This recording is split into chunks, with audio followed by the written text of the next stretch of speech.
We have risen from the ashes to school the masses. Hello, everyone. Welcome to another edition of the Scholars of Wrestling Show. And it's the 2018 Scholly Awards. I am your man behind the microphone, Scholar Jeff. To my right is the current reigning and defending Mr. Scholar in the Bank and Scholars of Wrestling champion, Scholar Tarek. How are you doing this evening? I'm going to let this, just because we were in such a good mood, it's the 5th Scholly Awards. Good Lord. Tell me about it. Tell me about it. I'm in such a great mood. I'm going to let the fact that you, again, failed on my introduction. But I'm in such a great mood, I'm going to let it slide. 2018, wow, what a year this was. Plenty of ups, plenty of downs, plenty of, oh my God. But all in all, it was a very, very interesting 2018. Yes, I think we can all agree on that, especially now that the undisputed king of ugly Christmas sweaters is finally back with us. Scholar Brian, how are you doing tonight, sir? Very well. And in fact, okay, I wear this ugly sweater as a moniker. It shows that even though you might be the champion, okay, no one. Oh, that's not a might. No I am one, the champion. No one wears an ugly sweater better than the master of douchery. No one. Yes, and there were a lot of bests this year, a whole lot of worse, and oh boy, was there everything in between. I was hoping you were going to say you're going to just wear that sweater from now on every week. Don't tempt me. I just might. Yeah, seriously, there are some things I'm kind of hoping. It looks good on you. It definitely makes you glow multicolor. I like it. Yes. Yes. Give us a thumbs up if you like his ugly Christmas sweater. But anyway, we got a lot of categories to go through this year. Categories? We got a lot of catheters to go through. It's the. I don't like the sound of that. We're not at New Year's yet, man. You got to cut back on the Scholly Awards 2018. Let's go. Starting with Superstar of the Year. We're starting off with the big one. All right, Champ. Would you like to go first? Who do you think is your Superstar of the Year? When it really came down to my Superstar of the Year, I was just really just looking back on just what matches, how many matches they had, how many great matches. So when it came to Superstar of the Year, I went for Seth Rollins. Granted, his most recent work is mainly with Dean Ambrose wasn't the best, but it doesn't stop considering the fact of what he went through to try and make Monday Night Raw, Monday Night Rollins, and the perfect example was that gauntlet match that he was a part of, where he was in for like an hour and a 2-hour gauntlet match. That was a ton of fun. Just I really look back at his past year, and he did a lot of highs. He definitely worked his ass off to make it to remind you who he was and help bring prestige back to the Intercontinental Championship. And for all the people who know me and my love for the IC title, that's a huge up for me. Mm-hmm. So, yeah, leave it for the Kingslayer to be Superstar of the Year for the Scholars of Wrestling champion. Yeah, I came close to doing the same thing. However, even though he was undisputably the backbone of Raw for pretty much the entire year, this other person just had way too good of a year, and it was the man's turn to be exactly who she is. There's no way I could give this to anybody other than Becky Lynch. There's certain times when there is a star-making moment that lately WWE has not always capitalized on. See CM Punk, see Braun Strowman, see any number of people, but then Becky Lynch came storming out of the gate and everything came together. This latter part of 2018 was so strong that it made 2018 her year. And if everything goes as planned for the beginning portion of 2019, especially if we get that main event match at WrestleMania that we're all thinking of, I think she could be a strong contender for Superstar of the Year in 2019 as well. But for now, I got to give the nod to Becky Lynch in 2018.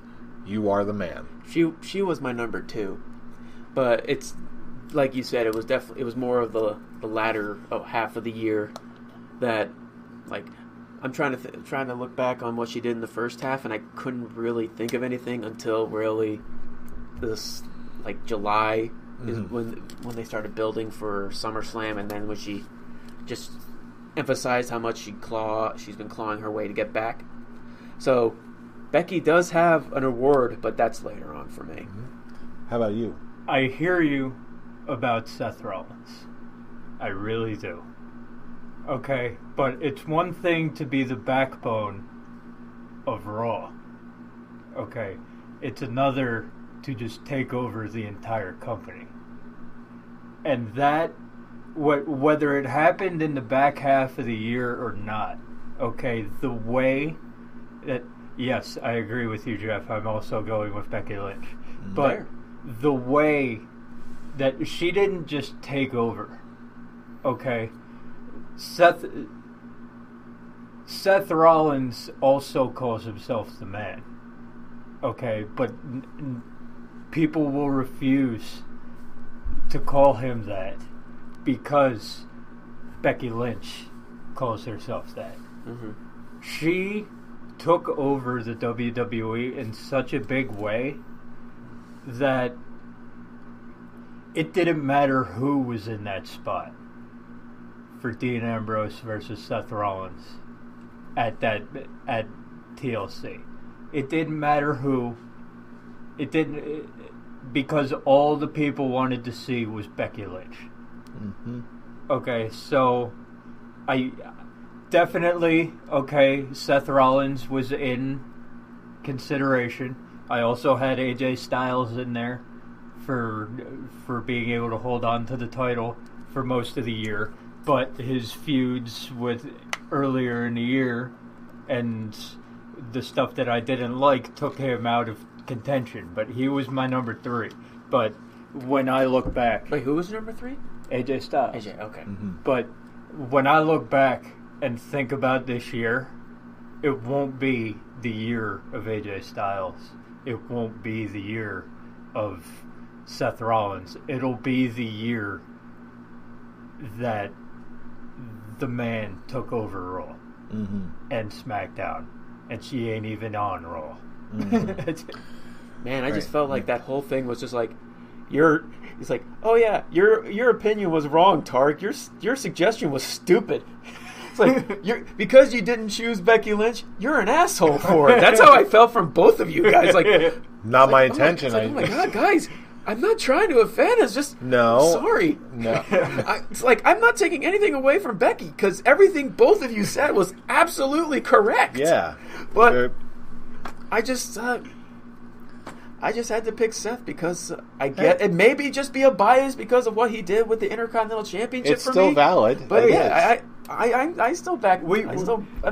I'm sure it sounded like we're calling you an asshole, but I completely get why you would go with Seth Rollins because you're an Intercontinental. You still think I'm an asshole, though? Yes, I do, but not because you picked Seth Rollins, but for different reasons. Yes, but we all know that you're an Intercontinental title whore. So if Seth Rollins bought, it works for you. It works. I am a whore for that because you put the Miz last year. You put the Miz last year in serious contention only because of what he did with the Intercontinental title last year.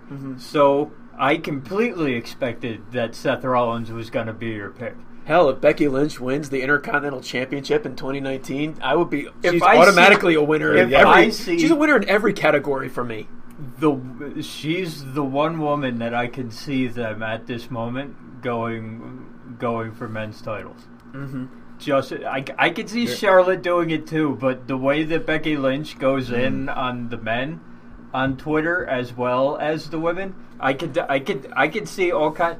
I want to see Becky Lynch versus Seth Rollins. I want it. I need it. It's not going to happen. It's not going to happen, but I want it. Like I said, this whole argument with her winning the IC title or her facing any men is out the door because of the WWE's rules. And because of me too.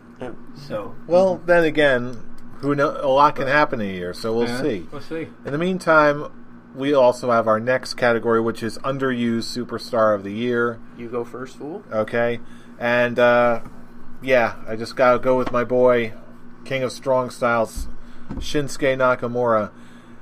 If for not necessarily that he was used the worst, but he was definitely the most underused compared to where he was at the beginning of the year with winning the Royal Rumble and all the promise of the dream match with AJ Styles. The feud, I'm not going to say it was bad, but it took a little bit longer to warm up and get to the hype level that everyone thought it was going to be at, and he just sort of took a back seat for the remainder of the year, which is more than I can say for a lot of other people. But even so, it was very disappointing to see where he had come. Even though I'm glad he hit his stride after he turned heel and did a no speaky any English, that was good. But even so, it seemed like a lot of things that he was handed were afterthoughts, and that is just a crime for a talent of his caliber. Quick question: Is he on his way out? No, nothing's been confirmed yet. Rumors, it's just rumors. Okay, because I heard that like he's rumors leaving from contract. NJPW fans. Okay. You know them. Okay. But the your turn. This one is pretty much. It's pretty much obvious to me that, exactly what you said. There was nobody, in my eyes, who was... The way they underused this guy after the hot start that he had at the beginning of the year, it's criminal. Okay? And here's the deal. You say that the feud with AJ Styles wasn't that bad. We all know my thoughts on this feud. Mm-hmm. That they didn't need any of the extra stuff that they put in this feud. They already had it. NJPW.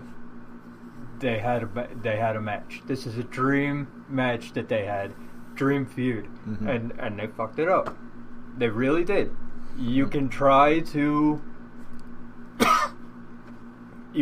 make allowances for this feud all you want, but fact of the matter is they fucked it up.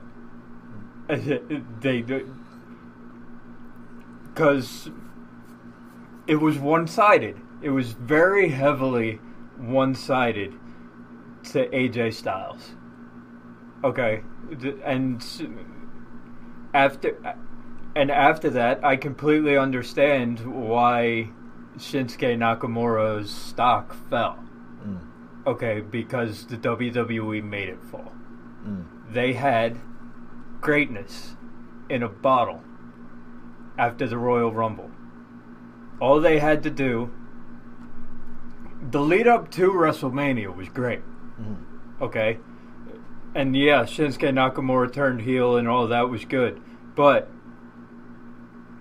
the way that they did the matches and the results, and Shinsuke Nakamura never really got one over on AJ Styles, the man who doesn't know what a cup is, but still ends up winning.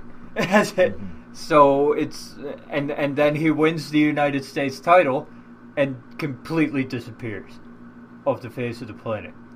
So it's like underused, barely used. And considering the way he started the year, it's criminal, and I wouldn't be surprised to see him go. Tarek, who do you think? He was my number 2. Once again, I'm going. He's my number 2 on this one. The big difference, the reason that